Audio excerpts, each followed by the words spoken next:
There's a line most men cross somewhere around 60, and almost no one sees it coming. It doesn't happen in one dramatic moment. It builds quietly, subtly, in the small surrenders you barely notice at first, the stairs you begin to take slower, one step at a time, the names that sit just out of reach, the decisions you delay, not because you can't make them, but because somewhere along the way your certainty started leaking out. And then one day it hits you. There are two kinds of men in this phase of life. The first has accepted the decline. He's made peace with becoming smaller, slower, less. He calls it maturity, but deep down it's resignation. And the second, he hasn't accepted anything. He still walks into a room with weight, with presence, with something that makes men half his age instinctively pay attention without even knowing why. Here's the truth most people won't say out loud. The difference between those two men is not luck. It's not genetics. It's not money. It's discipline expressed through a handful of specific, measurable capacities. And today we're breaking down 7 of them, because if you can still do these at 60, you're not just aging. You're dominating a phase most men quietly surrender to, like music. You're operating on a level the majority have already walked away from, and that changes everything. First, you can climb 2 flights of stairs without stopping. Start here, because this one doesn't lie. No grabbing the railing halfway up. No pausing at the landing pretending to take in the view. No reaching the top with your chest trying to catch up to your body. Just controlled movement, clean breathing, power left in the tank. If you can do that, your cardiovascular system is still functioning like a man who maintains himself, not one who's let himself go. Your lungs are efficient, your heart still pushes with intent. But here's what most men miss. This isn't just about fitness. Men who can handle physical exertion without distress move differently through life. They don't subconsciously avoid effort. They don't calculate distances before agreeing to walk somewhere. They don't hesitate when life demands movement. They carry a quiet confidence, rooted in a body they trust. And that trust shows up everywhere, in how they stand, in how they speak, in how relaxed but controlled their presence feels. If stairs have already become a negotiation, that's not a judgment. That's information. And information is where power begins. Second, your memory is still sharp. Not just vaguely functional, sharp.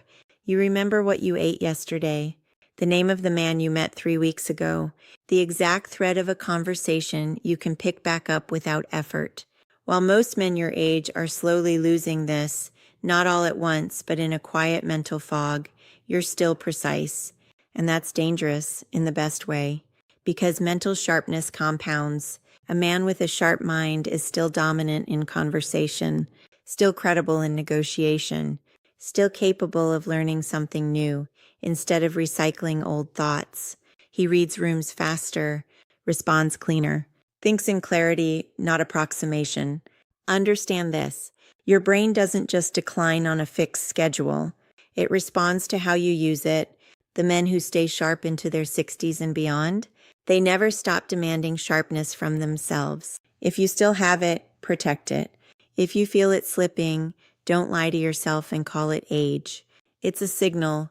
Third, you can stand on one leg for 15 seconds. Sounds simple. Almost too simple, but try it. No support, no cheating, just balance. Because balance is not about not falling. It's about control. It's your nervous system communicating perfectly with your body in real time. When that connection weakens, everything weakens. Movement becomes cautious. Confidence becomes conditional. Hesitation creeps in, physically first, then mentally. But men who maintain balance, they move with grounded certainty. There's a stability in how they occupy space, a subtle authority you can feel without explanation. And here's what most people don't realize, that physical groundedness translates directly into attraction, respect, and presence. 15 seconds. One leg. That test tells you more about your body than most gym routines ever will. Fourth, you can still laugh fully. Not the polite smile, not the controlled chuckle. real laughter, the kind that takes over your body, the kind you don't manage, it just happens. Because somewhere along the way, most men stop doing this. Life gets heavy, responsibilities stack, disappointments accumulate, and slowly laughter becomes rationed, measured, controlled. But a man who can still laugh deeply, freely, without restraint, that man is still alive in a way most aren't. He hasn't been hardened into seriousness. He carries depth without bitterness. And that is rare, magnetic even. Women feel it instantly. Men respect it instinctively because it signals something powerful. You've been through life and it didn't close you off. Now pause for a second. Everything we've covered so far, your physical vitality, your mental sharpness, your balance, your openness, these aren't just health markers. They are the foundation of something far more powerful.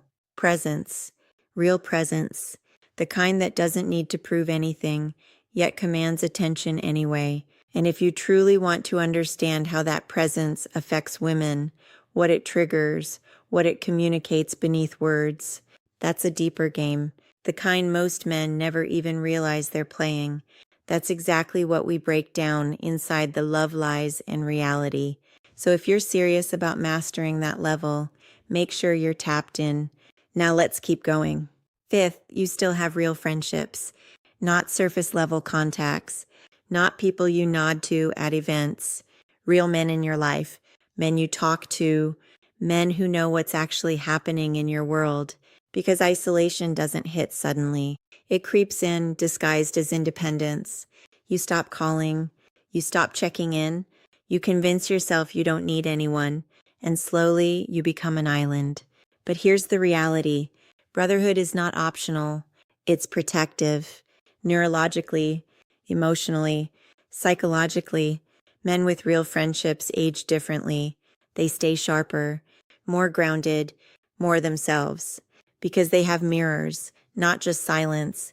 If you still have that, real men you can call when life gets real. You have something most men lose and can never buy back. Sixth, you can cook a real meal from scratch. This sounds basic. It's not. A man who can feed himself well controls his life.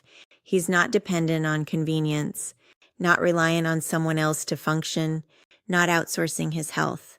He plans, prepares, executes daily, and beneath that, there's something deeper. Cooking requires attention, timing, control of multiple elements at once. It forces presence. It demands that you care about your own standard of living. And men who eat well, they feel better, look better, move better, and that shows up everywhere. Your energy, your weight, your skin, your mood, ultimately your presence. Feeding yourself properly isn't a small thing. It's daily self-respect. Seventh, you still make decisions quickly, and you stand by them. This is where most men lose themselves. Not dramatically, quietly. They start overthinking, delaying, deferring, looking for consensus instead of trusting their own judgment. And the moment that happens, authority starts slipping because indecision is visible. It changes how people see you, how they respond to you, how much they trust you. And once that perception sets in, it's hard to reverse.